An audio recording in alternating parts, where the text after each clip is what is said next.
A Triumph of Surgery is a humorous and heartwarming story written by James Herriot. The story revolves around a small dog named Tricky and his wealthy mistress, Mrs. Pumphrey.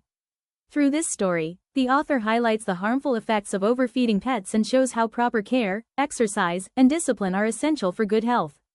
The narrator, Mr. Herriot, is a veterinary surgeon. One day, while driving his car, he sees Tricky walking with Mrs. Pumphrey. He is shocked by the dog's appearance. Tricky has become extremely fat and unhealthy. His body resembles a bloated sausage with a leg at each corner. His eyes are red and watery, and his tongue hangs out of his mouth. Seeing the dog's condition, Mr. Herriot becomes concerned about his health. Mrs. Pumphrey explains that Tricky has been feeling weak and lazy. Thinking that he is suffering from malnutrition, she has been giving him extra food between meals. She feeds him malt, cod liver oil, Horlicks, cream cakes, chocolates, and many other rich foods. Mr. Herriot asks whether she has reduced the sweets as he had advised earlier. She admits that she tried for a short time but could not resist Tricky's pleading looks. She loves him so much that she cannot refuse him anything. Mr. Herriot realizes that Tricky's problem is not illness but overfeeding. The dog is greedy and never refuses food. He suspects that Mrs. Pumphrey is feeding him far more than she admits. When he asks about exercise, she explains that Tricky only goes on short walks with her. The gardener, who usually plays games with the dog, has been ill, so Tricky has not been getting enough physical activity either. Mr. Herriot firmly advises Mrs. Pumphrey to reduce Tricky's food and increase his exercise. He warns her that if she does not follow his instructions, the dog will become seriously ill. Although Mrs. Pumphrey promises to follow his advice, Mr. Herriot doubts that she will be able to resist pampering Tricky. A few days later, Mrs. Pumphrey calls Mr. Herriot in great distress.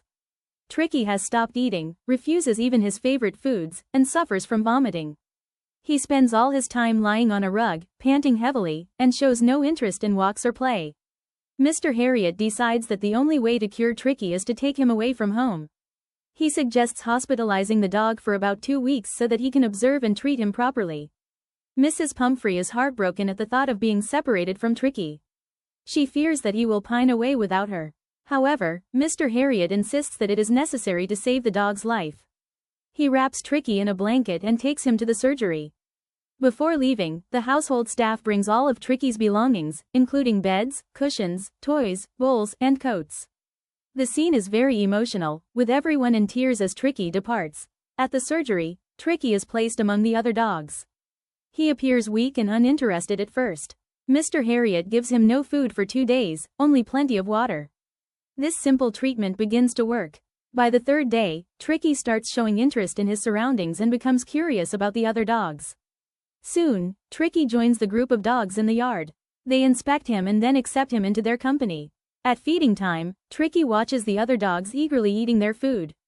The next day, an extra bowl is provided for him, and he enthusiastically joins the rush for food. His appetite returns, and his health improves rapidly. The real secret behind Tricky's recovery is not medicine or surgery. He receives no medicinal treatment at all. Instead, he gets plenty of exercise, fresh air, and healthy competition from the other dogs. He runs, plays, fights for food, and even hunts rats with his new companions. For the first time in his life, he experiences the joys of an active and natural lifestyle. Gradually, the excess fat disappears, and he becomes strong, energetic, and healthy. Remaining story will be continued in part 2. Like, share and subscribe. Empower Aspire for more videos. Drop a comment if you want any other lessons.